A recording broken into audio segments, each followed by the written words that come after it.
Ryan Reynolds here from Mint Mobile. I don't know if you knew this, but anyone can get the same premium wireless for $15 a month plan that I've been enjoying. It's not just for celebrities. So do like I did and have one of your assistants switch you to Mint Mobile today.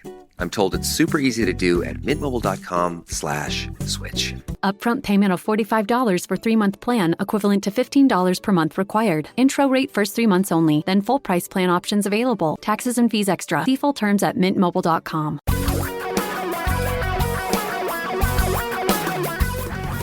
Reality radio for a really great future. We're talking real money. I just finished posting the first hour of the weekend show, and now it's time to do the Tuesday version of Talking Real Money Daily. Hi, everybody. I'm Don McDonald. This is the podcast where we cover some interesting financial, money, particularly investing issues. Take your calls at 855-935-TALK, 855-935-8255, 24 hours a day, 7 days a week. And we've now added the word o' the day. And we do it all in 15 minutes or less, hopefully less, maybe a lot less. Today I want to talk a little bit about death. Not death of people, but we all do it, but I don't want to talk about that. I want to talk about another form of death, and that is death of a business. Not death of a salesman, death of a business. Businesses die, just like everything else. And the reason I bring this up is because we had a relatively major historical business event occur today, in that the board of Sears, Roebuck and Company, or Sears, now it's not Sears, Roebuck, it's like Sears, which is really Kmart and Sears. They decided that they were going to liquidate. They're just going to sell themselves off. And I take that in with very mixed emotions. Reason they're mixed is because in my 20s, my late teens and 20s, I spent a very large chunk of my life, and back when you're in your 20s, 9 years seems like forever. I spent a lot of time working with Sears in various capacities. One of my first jobs out of school was working for a parts buyer in the Sears Tower in Chicago, Department 622.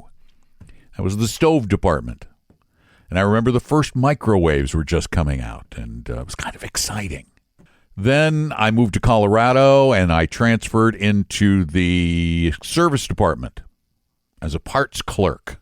Then I got a couple of other odd jobs, and a few years later, I was hired as a stockbroker by a division of Sears called Dean Witter. My mom was a Sears personnel director in the tower.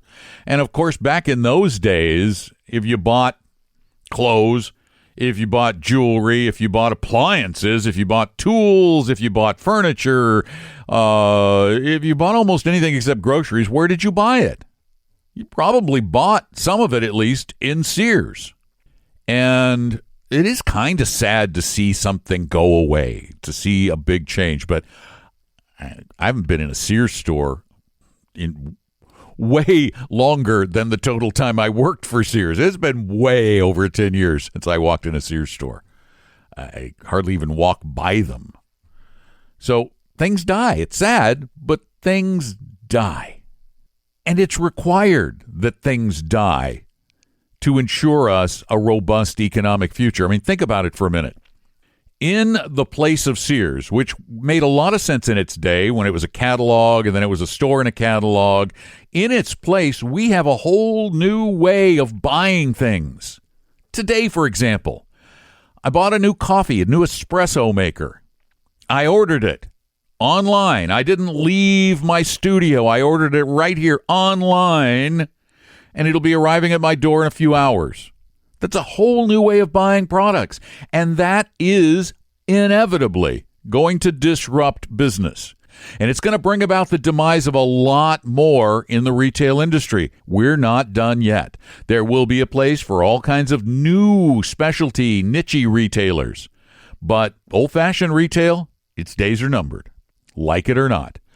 But when one business dies, more innovative and productive businesses tend to take its place. And the result of that is, or at least has been in the past, we always have to talk in the past tense, it has been booming, increasingly rapid economic growth, the kind of thing our species has enjoyed for as long as we have walked this planet. Think about it. The economy of the earth has grown regularly. Just like when human beings die, the next generation of human beings does bigger, better things. There are more of us. We accomplish more. We also accomplish bad stuff. Yes, this is the good side of us. Yes, it is a tragedy for those who are currently working in Sears. But it's a reasonably robust economy, and most of those people, in most cases, they weren't the best paying jobs. They will find other jobs. And if anyone out there tied up a sizable portion of their life savings in Sears stock, well, they're going to lose a lot of money. But folks, I hate to tell you this, but you should have known better. There's no way you should concentrate your assets in any one company. I remember back when I worked for Sears, my entire employment 401k plan was in Sears stock. Dumb. But a lot of us are dumb. Here's the lesson from the death of Sears. It should remind you, as so many other businesses going away should have reminded you, that real investors, people who are investing, not gambling, must own the entire economy of the planet, because owning the entire economy of the planet is about as foolproof as anything can be. Short of a global conflagration, how could you possibly lose your entire investment if you own the whole planet? And remember, if you own the whole planet today, you'd have a little money in Sears. You're going to lose it. Can't do anything about it. But you would have had far, far, far, far more money in that company I ordered through today called Amazon. So invest the right way, and you don't have to worry about events like this. 855-935-TALK. That is a phone number you can call 24 hours a day, 7 days a week to ask money questions that I will answer here on this podcast that is now a daily thing. We're just catching up with the calls we've had over the past couple of weeks, and we could sure use a few more. 855-935-TALK. Leave your question on the electronic gadgetry that's the internet, and we'll get those answered here on the show. And let's go to our only question for the day. Yeah, I'd just like to know what your thoughts are regarding investing in precious metals like the gold bars or the silver dimes. What the thought process is with that versus mutual funds, other type of investments.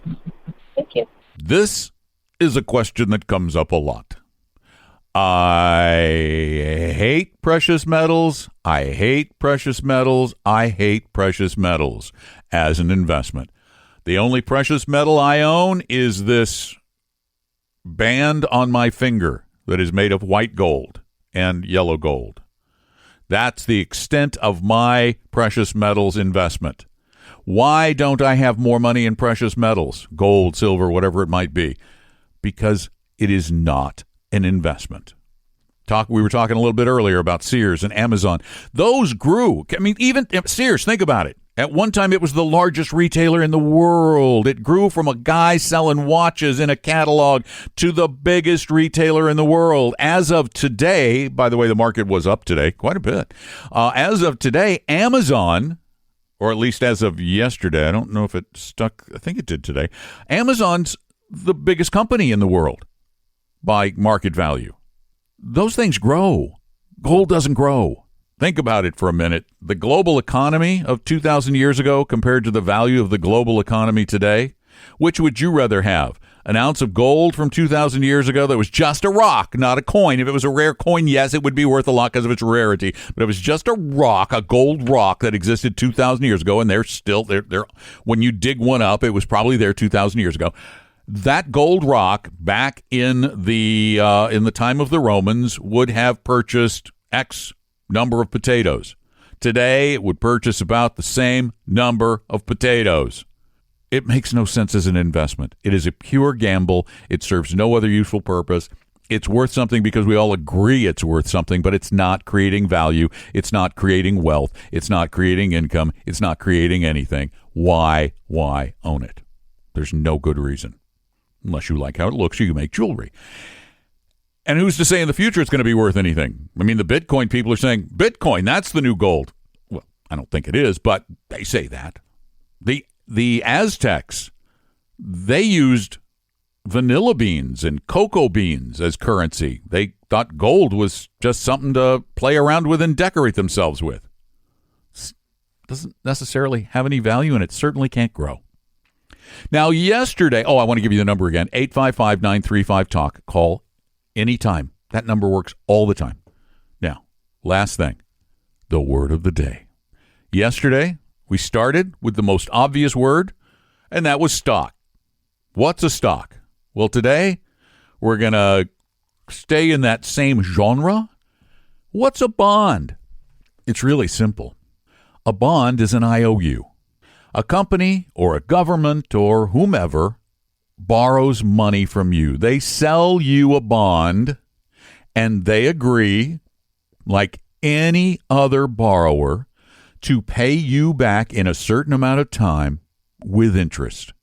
That interest is what makes the bond valuable, because the bond, it isn't in and of itself does not become more valuable over time. You borrow $1,000, you borrow it for 10 years.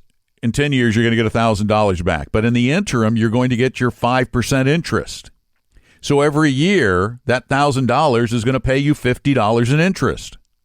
So over 10 years, you're going to get $500 in interest and your $1,000 back. The $500 in interest was repayment for the lack of money. You didn't have that money. You couldn't use it for that period of time. And for the risk you're taking that you might not get paid back. So something yielding 5% is relatively low risk. The higher the interest rate, generally speaking, the higher the level of risk, which is why short-term government paper yields 2%. Long-term government paper yields more like 3%. But junk bonds, long-term junk bonds can yield 10 or 11% because the risk is higher. So a bond, basically it's an IOU.